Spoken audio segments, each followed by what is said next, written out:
That's cool. A lot of farmers, you know, when you talk about farmer this, farmer that, farmer champion, I think it's important to get that phone over there. Should we take that off the fucking web? Oh, whatever you want to do. Thank you, Title Match, and thank you, RF Video. I can't thank you enough. Sit back and relax. I guess first, before we get into Guardian of Chaos, the YouTube channel. State with football, and I think you were there with Brody, Hanson, and Funks. Yeah, you know, there were like 15 guys that came out of West Texas State that wrestled professionally. And when you say 3 world heavyweight champions, both Funks and myself, and Stan Hansen and Brody, and like Hoyt Richard Murdoch, you know, Dickie, he got rest his soul. He always claimed to play there. He never did, but he played in all the alumni games and everything. But he was a very big part of that thing. And Solis, remember the Tito Santana, right? And Tully Blanchard. I mean, the list is on and on. And West Texas was a last resort for me because when I was getting ready to go to college, I got a scholarship to Sul State University, which is in Alpine, baseball and football. And I got in some trouble there, and I got kicked out of school. Stayed there, didn't tell my parents. And also, I stayed there a semester. And then I went to Charlton State University, which is another small school, right? And how I got in that university was a friend of mine, Ed Pettit, fullback. He had the same problem at Sul State University in Alpine, Texas. And the problem was he had to change schools swiftly. So he went to Charlton, and he gave these guys a tape of the center who was an All-American. His name was Warren Shooter. But he said it was me. So this actually happened. And they brought me in to give me a scholarship at Charlton. And I was having a hard time. I wasn't big into school right there. And so I think I passed 1 hour, which was PE. So I left there. Then I had a scholarship to go to West Texas State, and Bobby Duncan and all them kids went there.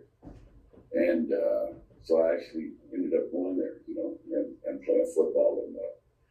And that's where I met the Funks. Right. And Thursday night was at the fairgrounds was now we'll talk more about Funk, because I'm talking about him a little more somber than I usually would because of his affiliation with me, right, and his refusal to recognize that the only reason that he didn't have his ranch or his home or his wife or anything is because I made him what he is, and he refuses to, even on your interview that you did with him, to give me any credit except he's using the phrase from the '60s. I believe it still is. The internet even uses it now. Is it a fat egg sucking dog? I think is his phrase for me. So anyway, they all got off on him a little bit, but anyway, they were there, and we would go to the matches. And as a kid growing up, I remember 7 or 8 years old, I produced matches in the backyard, like we see now. When you see the thing on Cactus Jack, right, where they're jumping off the barn and stuff. But we would go to the ring, and I would be like the promoter even back then, and I would book the matches at 8, 9, 10 years old. Would be always winning, and I was against Luthez or whoever it was, you know, at the time. And the industry was so intriguing to me that I wanted to do it. And so at West Texas, it gave me the opportunity to, and I didn't start there. You know, I don't know if anybody knows. Well, we're going to find out where I started there. I didn't start there. I had went up to play football with the Hartford Charter Oaks in Hartford, Connecticut, who was in the Continental Football League at the time. Al Rosen was the commissioner. They were trying to make it like the USFL. And I came there from Orlando to Hartford to play football. They went bankrupt, and the football team closed. I went to Tony Santos in Boston Arena Annex, and I said, I'd been down in Amarillo, down in Texas, and I had learned to wrestle, you know, and I needed some work. He sent me to the gym with a guy named Billy Graham, not the Billy Graham, right, Bill Graham, I think his name was, the shooter. Okay. Well, I come out, I was about 240, and it was pretty good shape for football. Considered myself, a pretty tough son of a bitch at the time. So he took me in the gym to hook me, I guess. You know what I mean? And we ended up being pretty good friends because all he asked me was, can you drop kick, you know? When we got in the ring there. And I said, I didn't have a fucking clue, but I knew I was good. So I did a drop kick, and he went and told the guys it was good. So they put me on. First night I was against Frank Scarpa for the World Heavyweight Champion, Australian and next. So I worked 3 shots, and I got enough money to go back to Texas, which was $27. And gas was cheaper back then, obviously. So I headed back to Texas. And that's kind of how it got started on the West Texas thing. And I could be more elaborate on it, but it's actually Joe Blanchard taught me how to work, to wrestle, to talk, put up the ring, to sell the popcorn. He was my mentor, started in the business. So I went back, regrouped, trained, and got trained with him. So he was a big influence on me. What are some other early territories that you were? I think in the 60s you went to Australia, Jim Barnett. Well, 69 is when we started, you know, and Barnett had Murdoch over there, I think, one time. Right. And me and Murdoch had become partners, which is a book in itself, in Kansas City. And we were there 14 weeks. He was making $700 a week, which was top money at that time. 800 he was making, and I was his tag team partner. I was making 700. And after 2 TV shows, I did an interview with me and Murdoch, and Barnett came up to me because he loved that. That's a dog smelling. No, it's fine. No, it's fine. Get rid of it. So he came and he came over to meet Barnett in front of Murdoch because he loved doing shit like this. Because Barnett loves to stir shit. And if he could stir it, he wanted to keep everybody off balance, you know. And he said, I'm going to give you $900. And I don't want you to talk anymore, Dickie. You know what I mean? Right in front of him. So he's trying to cause dissension between the two and everything. So the way I got around that, on the interview, I do the interview. And at the end, Dickie loved to sing the Tammy Wynette song, Stand By Your Man. He thought he was a singer. Actually, on TV. And I would say, hit it, Dick. And Dick would sing the song, so it wouldn't do an interview. And it was horrible, man. He had so much heat, they wanted to throw us out of that. Throw us out of the thing. But, Australia, 13 weeks. Beautiful country. After 9 weeks, I was ready to go to the house, yeah. Also in the 70s, you worked for Leroy McGurk in Oklahoma? Yeah, Leroy was, Bill Watson's there, you know. And Leroy was actually the first wrestling picture that I took of myself was in Leroy's territory. Bill Watson made me the Brass Knucks champion. Spuddy Monroe, Danny Hodge, Scandari boy Jim Weaver was the manager, the Assassins, and it was good, you know.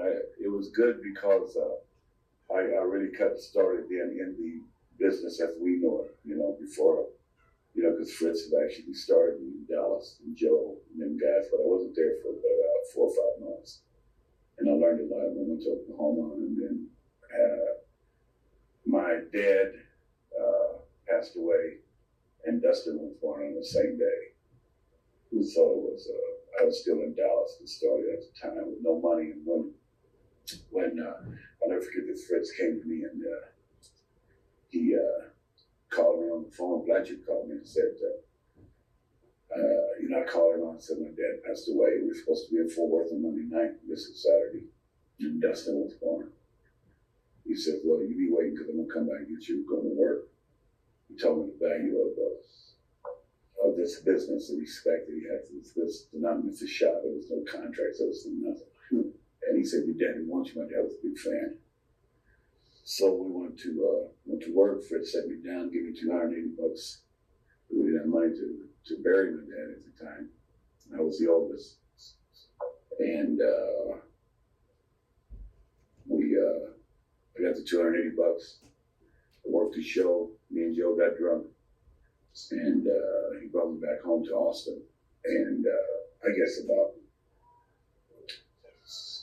2 or 3 years later, I'd seen Fritz once I left there.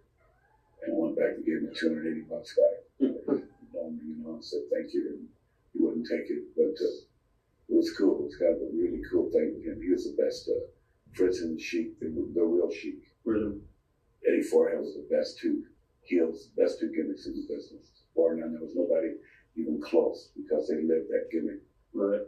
24 hours a day, and you could tell the kids nowadays, if you say, what is the most important thing for you to do is to, if you're going to be successful, you have to live that gimmick 24 hours a day. And they were, I mean, Sheik on his credit card, Jesus, entourage with him, and Fritz was just, he just demanded a respect that was unbelievable when you were around him, Right. And he was over like a son of a bitch. Jesus, was he over in that area. And guys now I don't think guys understand how big the areas were, or the territories that they call it, how big they were to where just in that area you could become like a god, I mean, just wealth or whatever, but it was important. I guess also in the 70s, you worked for Vern, AWA, with Dick Murdoch, and you with Crusher and Bruiser. Yeah, I did an interview on TV, and the Crusher had retired. And every time the Crusher would retire, he would wait till a new heel came in, Right. And he heard me do the interview, he got wind of it, so he said he's coming out of retirement. So thank God he did, because at that time I had worked very few times and made like $5 or $6 grand, which was huge money back then, man. And I remember Ray Stevens, God rest his soul, Nick Bachman would tell me, it was so cold up there when I first went there from Texas. They were telling me that if I said I'm going home after the first night, it was like 50 below zero going to Duluth, Minnesota. And I said, I'm going home. And he said, no, stay here. This is how big money was then. 50 grand is big. Right. So we'll buy you a contract for 50 if you don't make more than that if you stay here. He talked me into staying. And I stayed and brought Murdoch in after I'd had a good run there, And we just raised hell, man. I mean, just... You guys were heels at the time, right? Yeah, they in Chicago, they would start with One Juice, One Blood at 7:30 in the Chicago Amphitheater. We would be on with Crusher and Bruiser. They would start chanting at 7:30, and Bobby Heenan, managed us and the Blackjacks, to want us to go out and get our ass kicked, And we would go out and get our ass kicked, and still have a lot of heat, that's hard to do. And I guess from there you went to Florida. You feuded with Joe LeDuc around? Florida's a little different story. LeDuc, the first feud there was with, as a heel, was that Murdoch had went there. Right. And I went there with him. The Outlaws went there at the time. And we, Eddie and... it was my mentor, really, Eddie Graham, and greatest man in this business, period, ever, in the history of this business, as far as wrestling went, what was on the marquee, how to draw money at a time to where it was real, to where the kisses can snore. Is that awesome? So, yeah, let's kiss it. We're very excited about this interview. So I went there as a heel, Right. And then Jack Briscoe, when he became World Heavyweight Champion, there was a lot of hour Broadways, a lot of hours, a lot of 90 minutes. Right. I'll tell you when I talk about the funks later on. I'll tell you about the 90 minutes with Dory and what me and Terry told Dory when he was booking it after we won 90 minutes and nearly killed the town. Because we could get it done in 10 minutes, you know what I mean? Right. And Jack Briscoe, I wrestled in Miami Beach Convention Center, and for an hour, and the people turned me there. They actually did. I know it's not a cliche. Say this guy's working. The interview's not a work. They actually turned me against Jack because I covered him and put his foot on the rope, and he was a huge baby face. Right. And they just roared, man. And Eddie on the way back there, 90 said, it's time, you know what I mean? And Paxson, Nam, and Gary Hart were the ones that turned me. And it was an unbelievable run. And our TV was syndicated, I guess, into New York at 12 midnight. And like an icon, Bob Dylan, or it became it became a thing to watch before you went out at midnight. Wow. You know? And the first garden show, which I'm jumping ahead, that I was on, I never made a TV for senior. It was all off the Florida TV the first time when it was sold out. You know, Superstar did everything off Florida. And I actually never made a TV there until after 2 or 3 of the garden shows, you know. Also, at the time you were Georgia and the Carolinas. Yeah, born at. Right. Right. And then right before '84, you were still in Florida. And what year was it when you were down there with Kevin Sullivan and he was doing the devil worship and stuff? It was in the end of the 70s. Right. You know, going into the 80s. What are some of your memories on that stuff? He was well, even now today I call him the devil, you know. He was he shot with that shit. And he had a following, and he had people that hated him, you know. And how I would bring the people in television back to reality. Yes, we would sell it so hard that he was the devil. But in my interviews, I would make sure that they knew somehow at the end, you know, whether it was a smile or whatever, you know, that he wasn't really the devil. You know what I mean? And but they believed he was.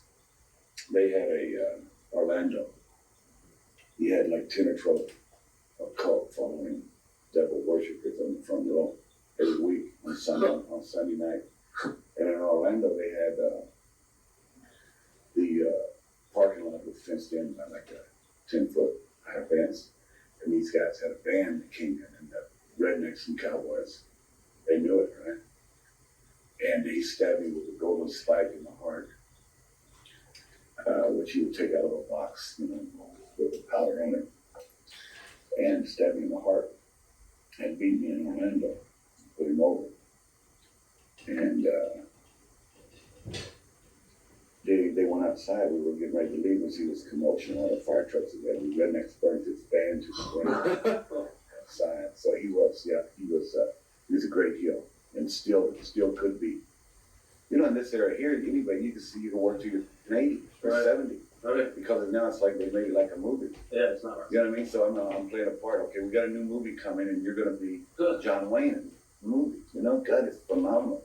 I mean, you know, the things that they do which I've just seen and talked about later, but the things that the kids do at ECW are as close to the old territory, the old time respect, the old time workers that we had, only with new shit. Right. So quick and fast and do some unbelievable stuff at ECW. So, yeah, it's changed a lot. You know? Getting back to Florida with Kevin Sullivan, was there a time where TV stations were scared to air some of that stuff because it was over the edge? You always heard that, you know. You always said, "Boy, we can't do that." But Eddie Graham was like I say, he knew he didn't like it, some of it, but he knew it was hot. He knew I had a hold of something, and he was grooming me to book. Right. He was grooming me to be powerful in this industry, from '74 to. You were booking in 76, 77, right? Yeah, but from '74 is when he started to groom me, you know, to take a hold of the wrestling industry. And at probably in '83, '84, '85, the two most powerful guys in this industry was Vince McMahon Jr. and myself. And I think even the guy that does you kids Bibles that you read, Meltzer, you know, thinking 80-something, I was the Booker of the Year or some shit, you know what I mean, to where he even recognized that it was I had a lot of power. I had 120, 130 people with their lives, families that you had to take care of, and it was difficult. And anytime somebody would leave or they had to leave, they always had the bad thing that you put them down or you pushed them down or you held them down or it was your fault. Not realizing, you know, what was involved in. Some of them not realize they didn't have talent, you know. But yeah, so power became a big thing with me, and that's probably one of the knocks that I do give. It's a power that I had by putting myself a situation to dominate the industry, but I had the ability to bring a group of people, no matter what color they were, into a building. I had that ability nobody had. You seen it the other night. You know, even at my age now, you have the ability. You either have that or you don't. You cannot teach it. You can't coach it. You can't say, you know, this guy is going to be charismatic, and by just looking at, Valentine would look at the people for 10, 15 minutes, Johnny. And when he did, I've seen him come in the ring. They didn't have rails. They didn't have, I've seen him actually, you know, have riots before he ever touched Jose Lothario. Well, before he ever touched Wahoo Curry, he must have been 180 when he was still wrestling, you know, back then. And so that ability to do that I had. And that's the thing that not hurts me, but pisses me off the most, is when you read even today and you read these kids, they're on the message boards and all this shit, that's what, but they don't understand. They didn't understand what, they wasn't in that era. They only got hearsay for somebody that didn't like the guy, and that's fine. But I had the ability to put asses in the seats. I had the ability to be the executive producer before it even had a title. I had the ability to write the shows. I created so much talent and gave them names and gave them their way out there, and never had this 10% or 5%, whatever. And they were great students. Paulie was a student of mine, to where guys would run around and, you know, joke and get ready for the match. Paulie would always sit in the meetings, or he would sit by me, or he would ask questions because he knew what he wanted to do. Right. And he knew that his source, his teacher, was at this time still a young guy, but actually in the fray. I was actually out there. You can't tell me, you guys can't sit here and tell me. And I always said this, I have never read a what they used to call the dirt sheets, and now the Bible of the sheets. But you cannot tell me if this guy Meltzer is so knowledgeable in this industry, why has he not opened his own territory, ran his own business? Because the first thing he would do would put himself on top, make himself the champion, and everybody on the net would hate his fucking ass. So he's smart enough to know that. Right. And I guess he's a good guy. I don't know the guy. I don't care. I mean, I think me, you, our industry needs that. At the time, probably in the 80s, everybody thought, oh God, you know, he's exposing the business. But I don't think so. I think we need that. I think he's got a pulse on our industry that we need, like it or not. Somebody, they would come and tell me, you know, they say, oh, he said this, he said that. Well, I mean, you know, I get 100 guys saying that about me a day. You know what I mean? So it changed, and it was it's my young and Cody Garrett. He won a gold medal last night at the 140-pound class, 8th grade. Anyway, he lost my concentration. Yeah, so I got off on Meltzer, and I shouldn't have, but I mean, we're gonna bring it up anyway. Yeah, I got more to say about it. So go ahead. Okay. Before we get into that, I guess we'll talk about the NWA. You went in full time, I guess, in '84 when Dory was booking. Dory, a classic wrestler, okay? Not too good, not a great interviewer, not charismatic, but he was a funk. And great on the mat, the hooker a little bit, you know, respect him, don't get your ass kicked in there. But slow. What I mean by slow, he tried his hand at booking a couple times, you know. And everywhere he booked, every place that he booked was on the downside. So I can't say whether he was going to be a great booker or if he was good, but he had 90-minute Broadways in his head when me and Terry Funk had 10 minutes. Blood, guts, chains, chairs out the back, you know, things in our head. So it became like a contest between us. And I always, for some reason, went in, I would get the job after he left. You know what I mean? And I remember sitting and looking at him one day. He was sitting there in Jim Crockett's office. And he had on a brown cowboy boot and a greenish cowboy boot. And then one day he came in his tennis shoes and he brought his boots. And they were two different color and they were of the same side foot. They were on the right side. And I said, he's slow, you know what I mean? Maybe that hurts his foot. And I think he was working because of funks, believe me. No matter what that interview he did, they always worked. Everything he said would work. They're workers. They're working you and you and you. They're working us. He's a worker. He's a worker. That's all he is. Church of worker. Dory got up, right? Said goodbye to Jim Crockett. In his office, opened the door and walked into a closet. We sat there. Minute, come out, not even flustered. Time went out the door. That's Dory Funk. That's great. And, but I say, you know, he's working. Right. You know, but maybe he wasn't. That's what I mean by slow. Maybe he wasn't working because I've seen him do things like that. But I got so much real respect for him and what he accomplished and what he's doing now. That he's one of the guys I really respect, Junior, really do. Mm. Well, now we're in the period of NWA and there's so much to talk about. I guess you came in '84 full time. You did the Flair match at Starrcade. Was it? Starrcade was, let me tell you how they got going. The country was in need to go forward. That's one thing that I've been able to do is to, even though as I got older, it's changed with the time. If I need Willie Nelson on the concert or Limp Bizkit, I believe that's the right name for them guys on the concert, I would change. I wasn't just going to say, I'm a Willie fan, I want him on concerts all the way through 2000, you know what I mean? So I was able to change. Jim Crockett, I was with Eddie in Florida. Jim Barnett had booked me out, kind of like they booked a champion at the time. And Barnett was my booker, but I worked Florida and I booked Florida. When I would get tired, Eddie would give me 2 or 3 months. Jim would book me out and I would go all over the country. Me and Andre traveled because TBS was so hot. I became his first Golden Boy in 1974, 76 off that TV. I could go anywhere in the country and make money. So they would book me out, but Jim Crockett was having a little hard time with the promotion. Ole Anderson was the booker. Dory Jr. was the booker.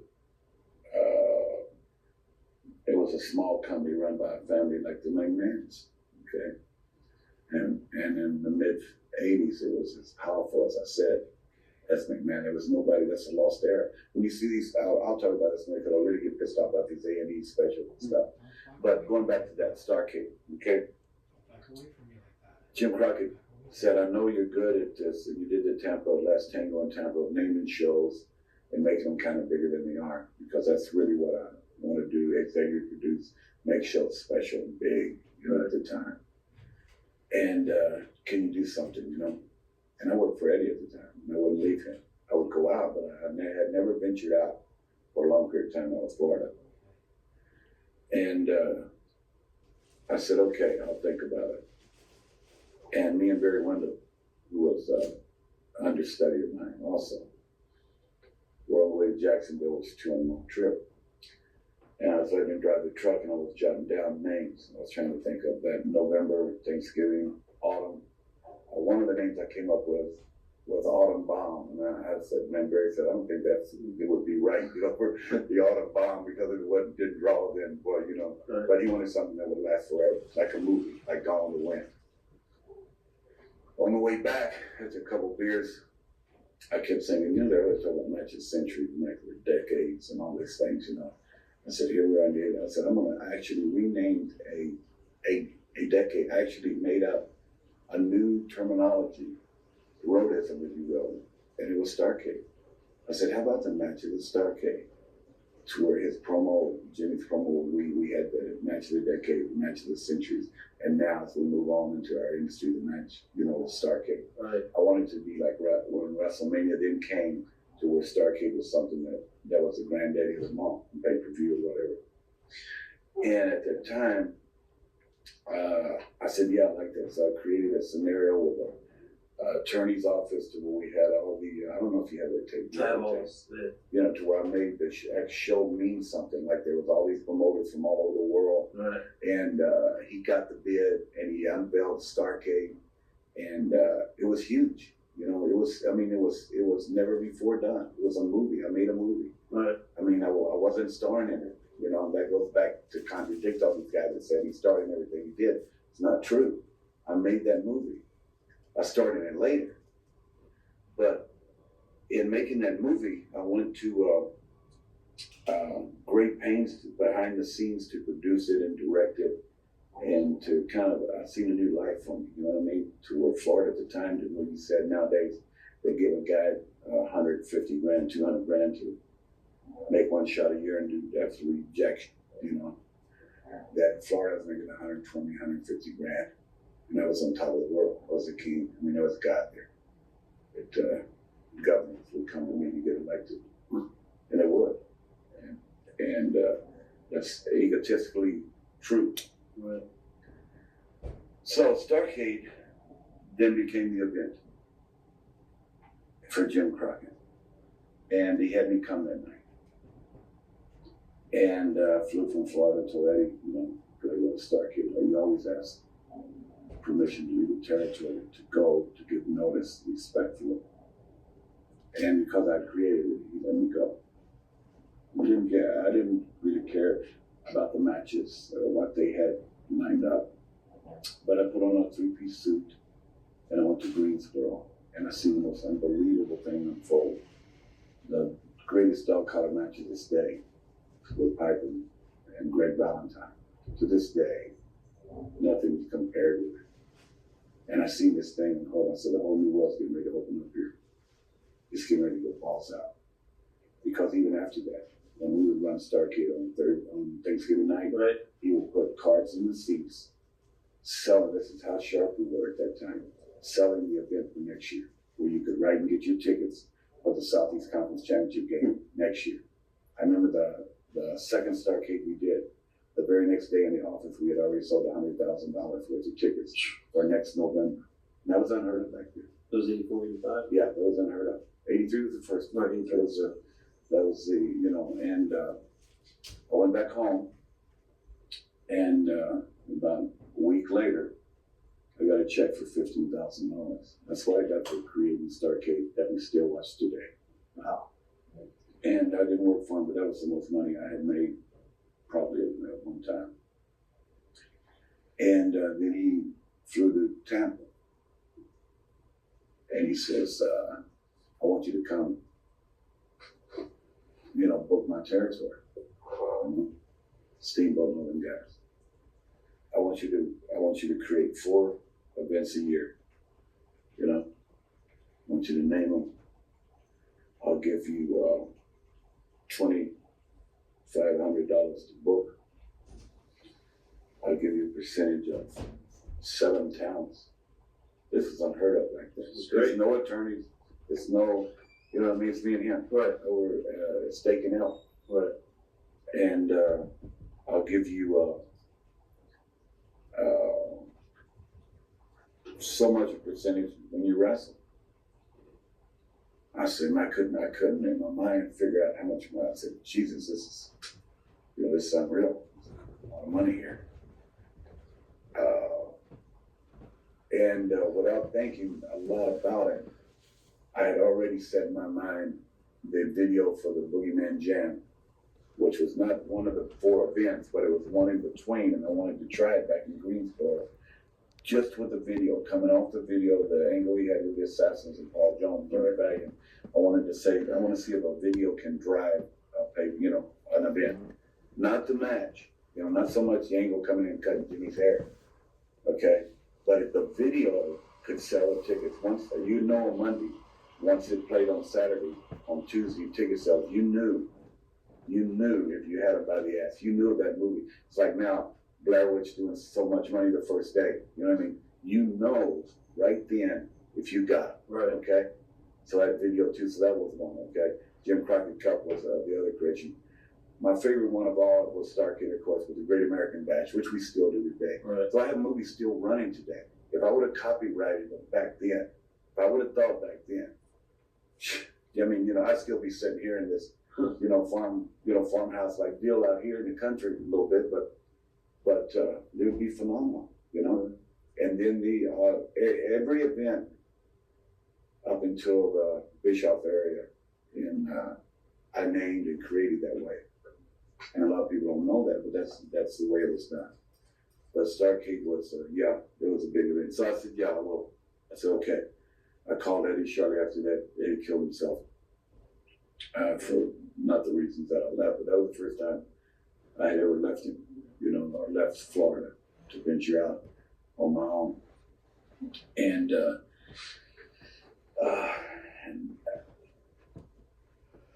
I guess Mercedes, there were more big cars in the parking lot of Jim Crockett's promotion than Vince McMahon had ever seen in one time. Everybody had a Porsche, everybody had Mercedes. I mean, we were rolling in money. We had 2 planes, we had jet. This is Charlotte, North Carolina. We had dreams, we wasn't scared. We went into the Capitol Center July the 4th when Vince gave us the buildings to teach us a lesson. Turned away 5,000 people, had over 19,000 in the Kevin Sullivan's creation, the Tower building, But when you talk about creations, I mean, when you talk about one of my favorite creations of all was the War Games. I changed to that idea. I mean, I sat in the car with Jimmy. I did a lot of stuff driving down the road, like people wrote music. And I created this thing, man, and it came to life. And you see it today, and you're proud. But everybody's gonna say, how did that get there? How did bull rope how did you ever create a bull rope match? So they were movies to me. They were creating movies. It wasn't the guys so much as what I wanted to put on the TV for you to absorb. So we were ahead of our time. We were on the road. We were hot. And we were drawing money everywhere. We were making money. We were partying. We were flying. People were taking drugs and dope. And I mean, it was just, the Robert Earl King song, "The Road Goes On Forever and the Party Never Ends." Right. That was us, but it ended. It ended for us, and then that's then time for them downslide. Before we get into 88 and stuff like that, talk about there's so much talent from 84 to 88. You had Tully, Wyndham, Magnum, Makita, Cornette, Midnight. Everybody was there. I mean, what was it like working with some of those guys I just mentioned? Well, I went in the first day when Crockett brought me in there, right? And I wanted $3,000 instead of 25 to book because I said I want $500 more than George Scott. Because George Scott was a booker for Crockett when he was really doing business. Right. And they thought he was a genius, and he wasn't a genius. Walter McDaniel, Johnny Valentine were the geniuses. They thought of their own matches. They thought of their own finishes. They thought of their own angles. He got all the credit. Right. So I said, I don't want to make as much money as that, as he did. So Jimmy, that was one of the perks that I said, even if it's $1 more, and you pay George Scott, because George Scott was not God as a booker. George Scott was not it as a booker. Everything that as he booked was done with it by the guys. The guys, the Steamboats, the Pipers, and all the guys that were there. I walked in to the warehouse for a meeting. Crockett introduced me as Booker, head of wrestling operations. The word Booker was thrown out the window. And Booker, to me, I hate the word Booker. You're creative. You're executive producer. You're creative person. So I went to my office. James J. Dillon, who was my right hand in Florida, my first assistant book ever with Jerry Briscoe. James J. Dillon. They started coming in. The Pipers, the Steamboats. They all left. But I said in the meeting, 7 o'clock, there's no car playing. The bullshit stops here. I'm here to make you guys a living, make me a lot of money, make the company even more money. It stops here. You're on time. Same rules we always had. As I had grown up, and I just want them to respect it. If you don't like the finish, there's no gray area. If it's mine, there's no talking about it. The door is there. Here they come, Steamboat, Piper. They lined up. They left me. There we go, man. Just a guy that bought from Florida. Now trying to run a new empire that's just come off of Starcade with Black Bart and Ron Bass. Thank God for them 2 guys. Dick Slater, they pitched in, you know what I mean? But they took a shot, they ran, they worked the angles, they worked their ass off, they made some money, but they stood by me. And then guys left. And I never would keep a guy against his will or say, I want to go to New York. York. I just signed in New York. I would give him a hug, like I said. I heard you tell the story. And I'd say, go on, good luck. You want me to do the job tonight? I said, no. No, go on. It's no use of prolonging. So, Starcade, got their booking. That talent was, at the time, the best talent Crockett had the best talent in anywhere in the world. It was unreal. And my closeness with Vince Sr., and then with Junior, came into play during that era too. And I knew Junior because of a restaurant meeting with me and Barnett in New York City. I knew the night that he bought Georgie. I knew the night that Barnett started to work for him. Right. I was there in the restaurant the night all that shit took place. I knew it was coming. So I was trying to prepare the Crockett promotion for it. Right. What are some of your thoughts? Jesus. Damn, man. Thank you, title match, and thank you, RF Video, he was a from the Guardian of Chaos. He was the golden child. He was in the movie industry, the sports industry. He was next. The torch was to be passed to him. He was a movie star, facial lookalike. He was a charismatic son of a bitch. He had the deep blue eyes that looked through that camera.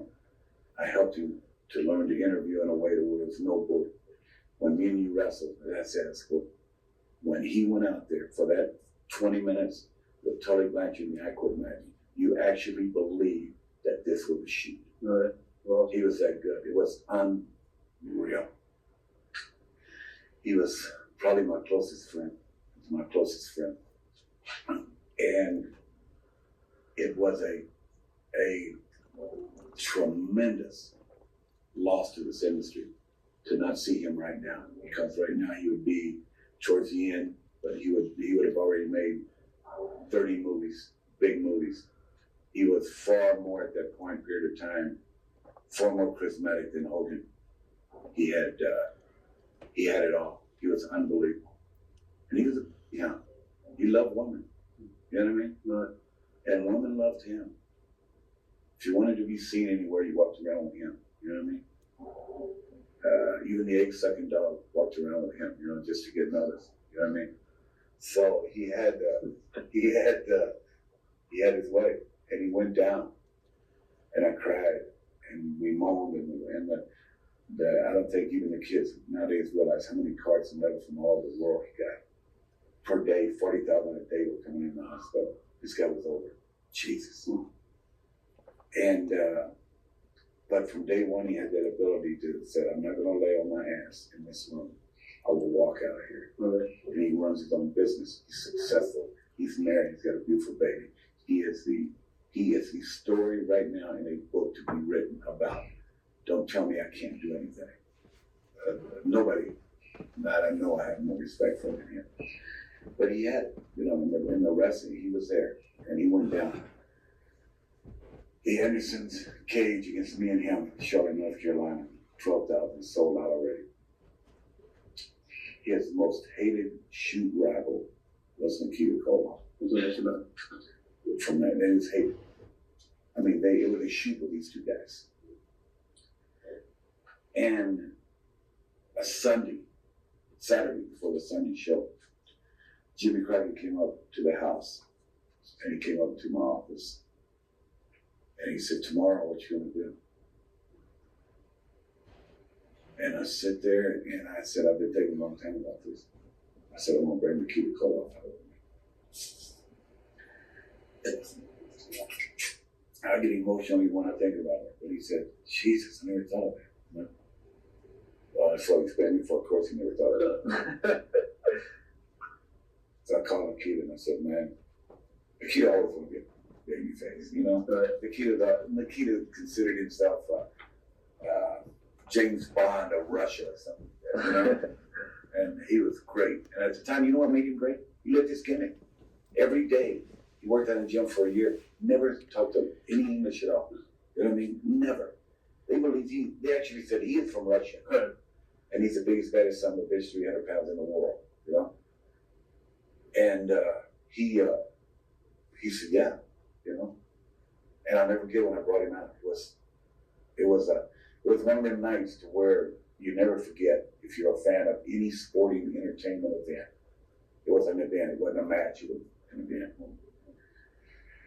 And so there, that's how he took off, you know, and that's how it came about. Barry Witham. My kid. All right. Yeah, Dustin. You know, very most natural, talented beside Dustin. I think the kid I ever seen in the ring. Just natural. Don't have to go. Let's go to the gym or school, right, and teach him something. You don't have to. He was there, and he was very close with me, mentally too. And I wonder now. I don't know if anybody's ever asked this question. Is I wonder why he's not ever become a book for somebody. Right. I think because he likes staying home. He likes doing what he wants to do. You know, he always has. You know, he's had the ability to be champion, and he just he was like he's got so much Murdoch in him. Well, Murdoch didn't give a shit. Murdoch knew he could outwork any man in this business. He knew he could out-comic any man in this business, and he could out-serious. And then, and Barry was like that. But he was with me on all of the decisions in private. Once I talked around and we were out, it's kind of like your lieutenant. He was my lieutenant, and he was even more than JJ. I would say, okay, I went in there and I shot my wad on and say, what do you think, you know? And he would tell me, or he would add to it. And he was good. He was good. Very creative person. And he had lots of money with rock and roll food with Midnights. What are some of your memories on Jim Cornette and Midnights? We took a page out of Memphis. I'd like to slap the shit out of the cameraman. Starcade and the Boogeyman Jam and said, let's use videos to see if we can get these guys over. Not working on TV on a 5-minute match to get over. You know what I mean? A get over match. Right. You know what I'm saying? Let's use videos before they come. Bring them right in, put them right on time, see what happens. Video. Spartanburg, South Carolina, then against the Russians. 40 minutes later, one match on TV, they took the titles. Rock and Roll Express. I remember drinking beer. That wasn't me. I wasn't involved in that match. See, that goes back to the ego. Dusty was on top. They went bam. That was it was like the Beatles.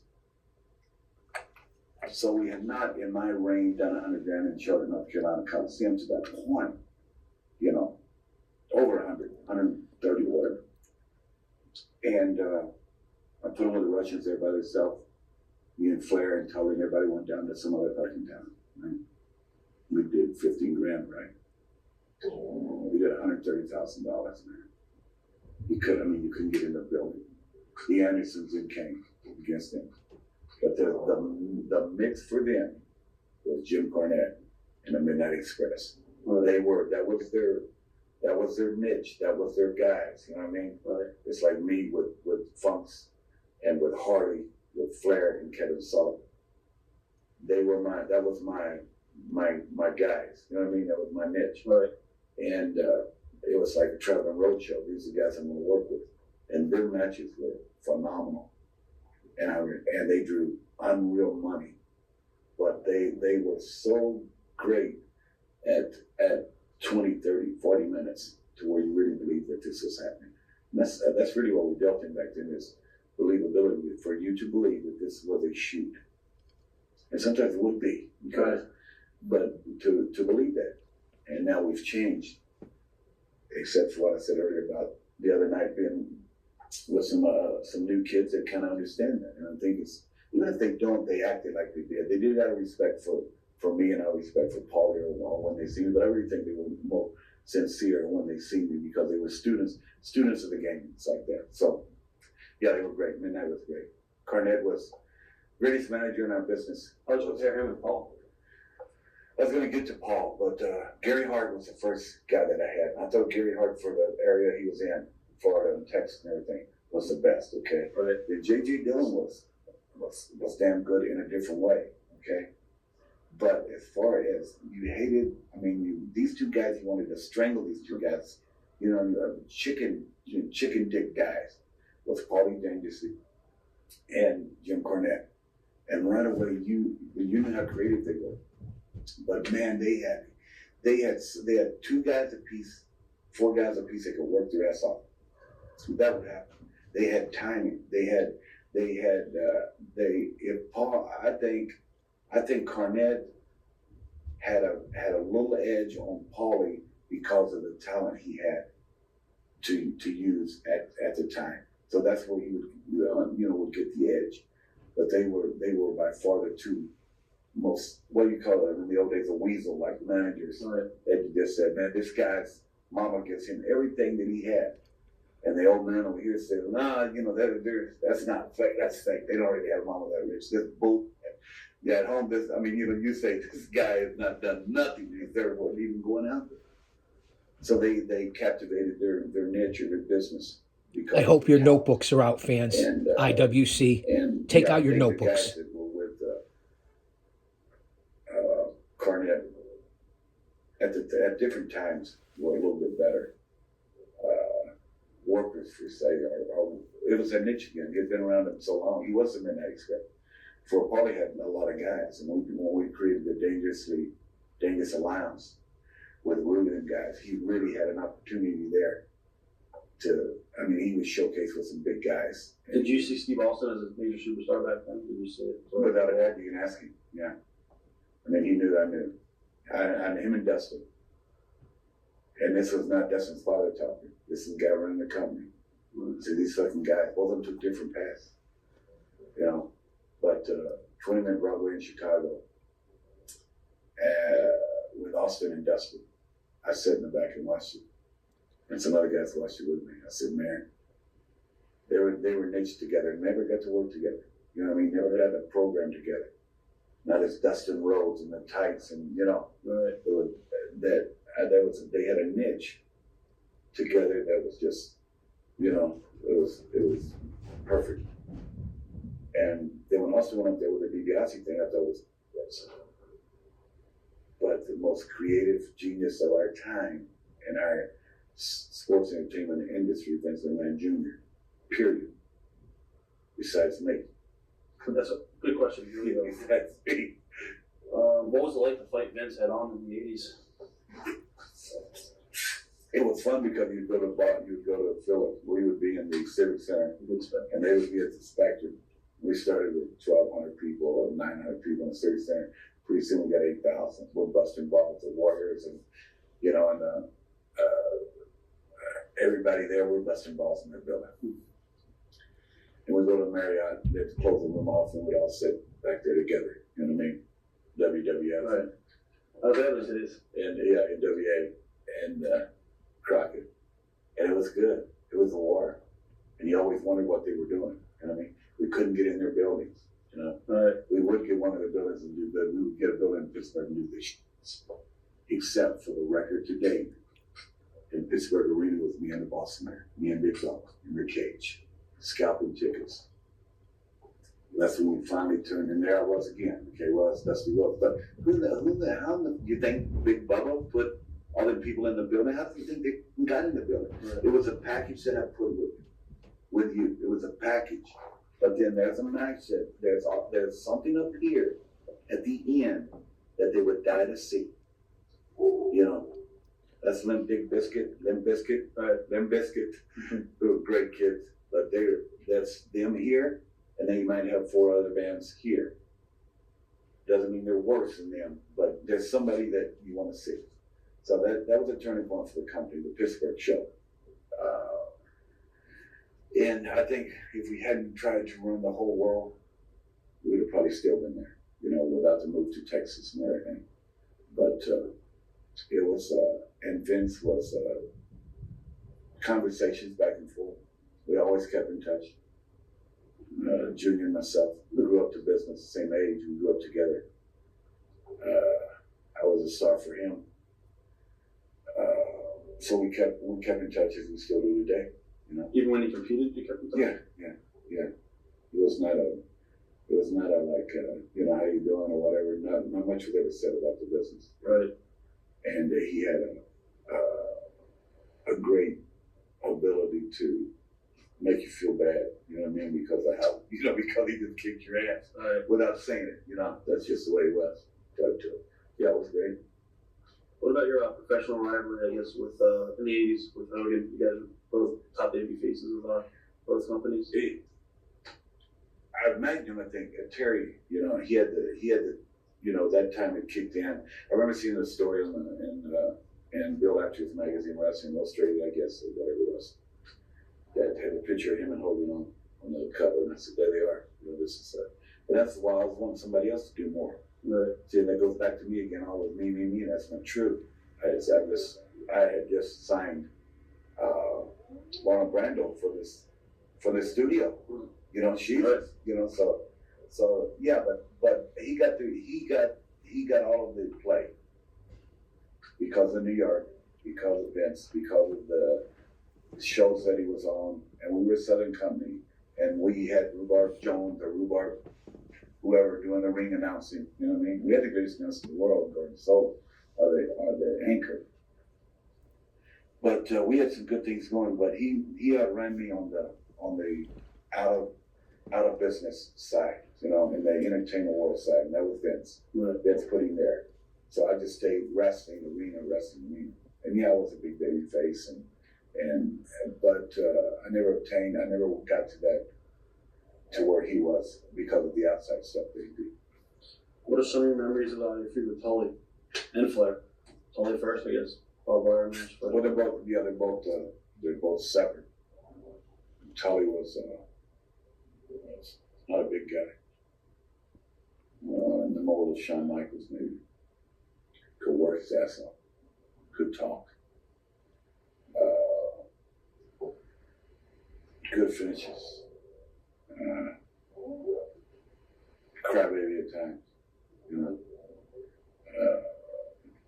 I made a lot of money with him when you think back. When money was money, we'd say 300, 400 grand, 600 grand, compared to 150, 700, 800,000 bucks in the interior, different eras. But I made a lot of money with Tully. But I think Tully received the spin-off of Flair, and the Horsemen were the first electrified group in the history of our industry that was kind of different. And where did that all come from? So he said, and I think Tully actually coined the phrase one time on TV. Right. And I took that, and I would like to take credit for that, but I'm not sure if I said it or he said it. But I think Tully did. And we took it and ran with it. And Flair. You ever see the movie The Flim Flam Man? Mm-hmm. You know what a Flim Flam Man is? Mm-hmm. Bruce, you listen to me? Yes. He's the ultimate Flim Flam Man. Hey brother, I love you, man. You know what I mean? Knowing deep in his heart, he don't give a shit about you. He gives a shit about himself. That's his shoot. He cares about himself more than anything else. And of all the people that I talk about or have made money with, I made money with him. But one thing that he maybe didn't know, is I knew he was from there. And when you have an enemy that you can use him to the best of your ability, because deep down he can't stand me. Deep down I'm his enemy. We're enemies. And he was surely not as great as I made him to be. He had the ability. When he first started, he wanted to be Rickus Rhodes. The way the Bismarck, South Dakota was 300 pounds. He said, he's driving my car, driving me to the matches. And he says, I came up with a name. He says, I want to be Ramblin' Rickus Rhodes. And I told him, I said, make your own way. Be your own self because you have talent and you're going to be something. He can tell you this true story. And don't take that name. It's not that I don't want you to have the name, but make your own way because he had the ability to do that. And in our early times together, we were great friends and he was super. But money does strange things to you. Power, insecurity of knowing how good you are. And he's that good. Made the best. They say that a lot. I think Hardy was the best, but they say, they always if you read the net for whatever reason, I just started to learn to work the thing on the webpage, So it says DustyRose.net / whatever that means. Right. The slash backwards, but overbuilding a page. So they talk about him like he was God, you know what I mean? And he wasn't, Maybe he went out on top too. I think so, yeah. Well, even now he can outwork anybody that a group has. That's not the personal side of me and him. I know he's a flim guy. Okay, I know that, and he knows that I know that, and he might think I am. So at least we know where we stand. So we never have a problem. There's never no problem. You know what I mean? So yeah, he was far greater work than Tully Blanchard or Iron. Iron was just Iron. There's 100 Iron Andersons. But there was not an Iron Anderson that could actually get it done like him to worldwide. He knew what needed to be done. He knew you two guys, you and him and you two guys wanted to tag match with me and the Warriors. And he knew that he had to get us ready and they were going to take the fall on him. But brother, that he had to get the thing ready. You two guys had to be started. He knew his role and he was great at it. And he had written this book about me revolutionizing the industry. I have a tremendous amount of respect for him. And he's, and he's still in the industry, so that's cool. I like to see guys that are still in our business that help make it. Next guy is Ric Flair. Thoughts on Ric Flair? Well, I told you the story about Raymond Ricky Rose. Played at Wisconsin, I believe, football. Gagne broke him in. He was selling insurance, I believe, to nurses or something. And so at the time he was broken in. So he'd already been out in the work job. He had a beautiful wife at the time. And has a beautiful wife now. And he had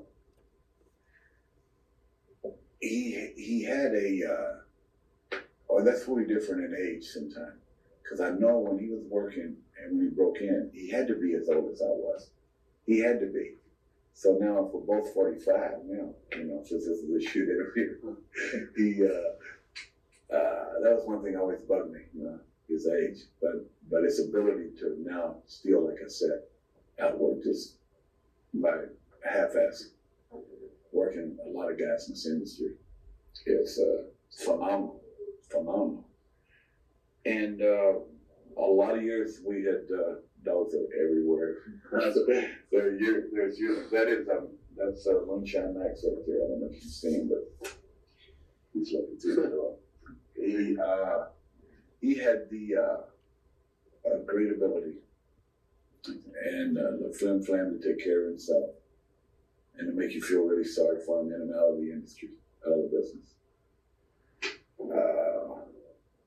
Ring-wise, financially, booking him pretending, trying to be a booker, a lot of respect for him in that aspect of this game. If we're just talking about that, he might be the best.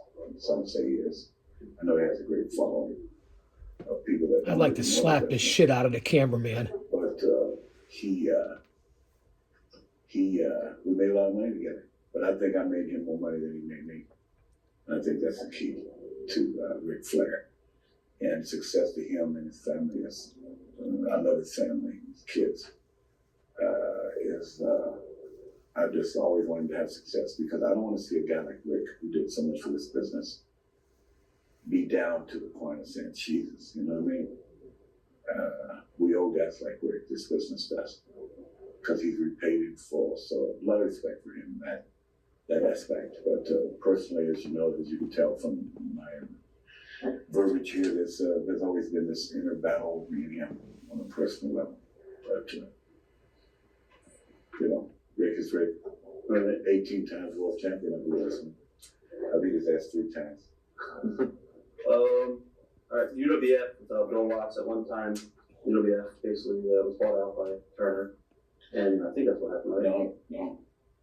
Do you asking me if you want to know? No, I want to say that for the book. Am I going to tell that here? I don't know. No, I'll tell you that, Crockett bought. That's what I meant. Yeah.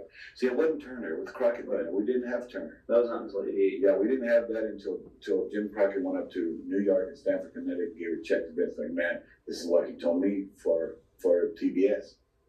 $4 million or whatever it was, $2 million, whatever shit it was. This is what I wanted. Vince didn't want it anyway, Right. At the time.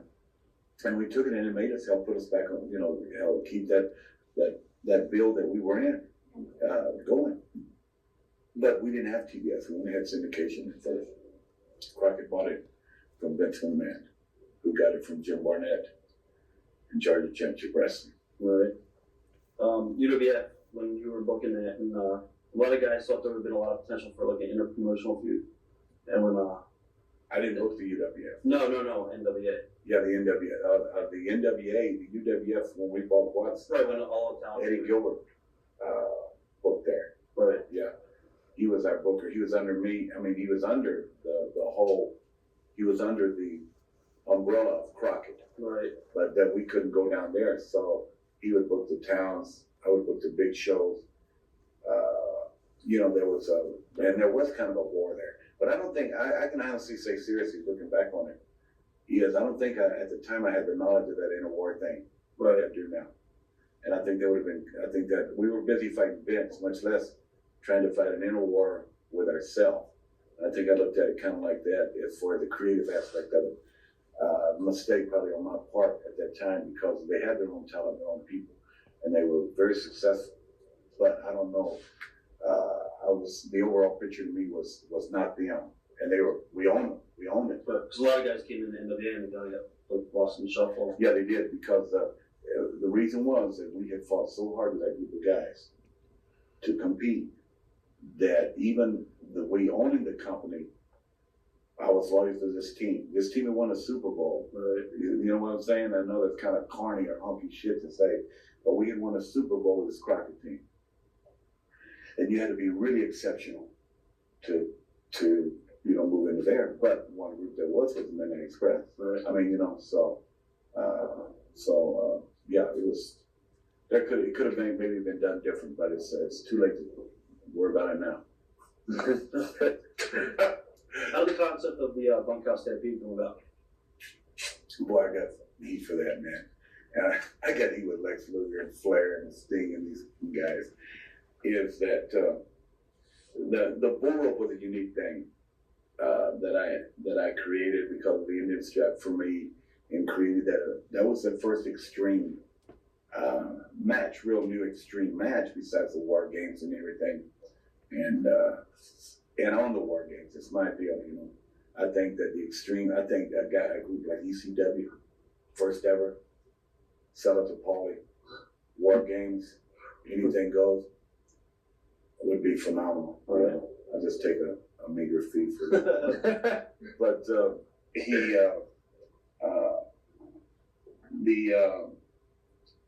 bunkhouse stampede. We had cage matches, right? And our cage match was different than Vince's.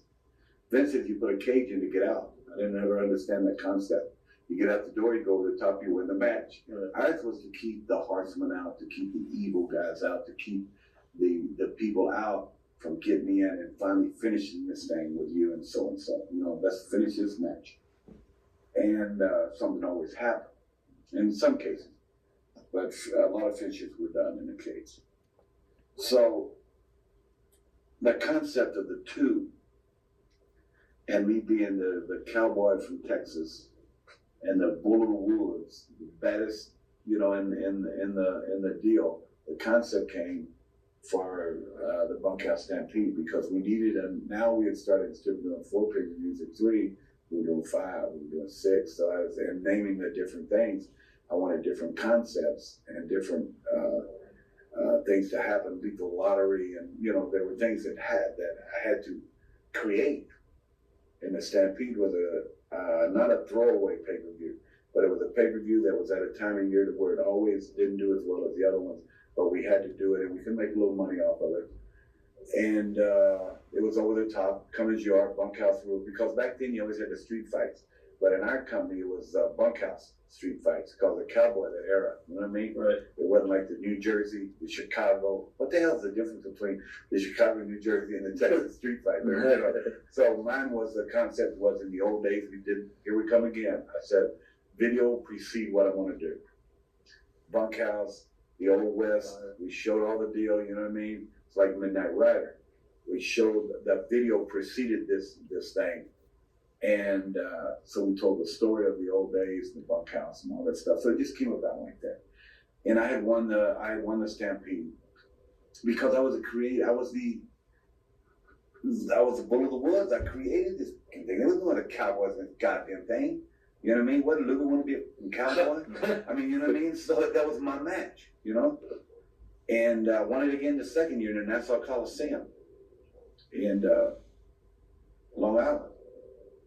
I remember getting on the plane and them questioning me about that. When did you put yourself on this thing? And I kind of laughed to myself, you know what I mean? And it was just, we don't even do it no more, but it was just an era that thing did some business. You know, that's how it came about. But I was the king of it. It's my match. Nobody else gonna win the match with me. Right.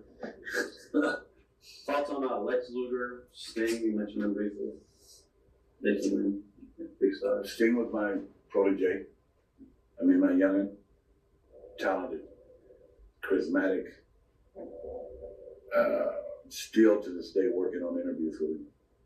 Some days he's good, some days he's horrible. He wants to be a movie star now, and I think he will.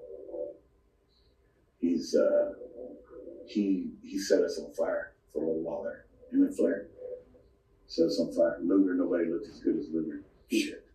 God. He's chopping Wahoo. The late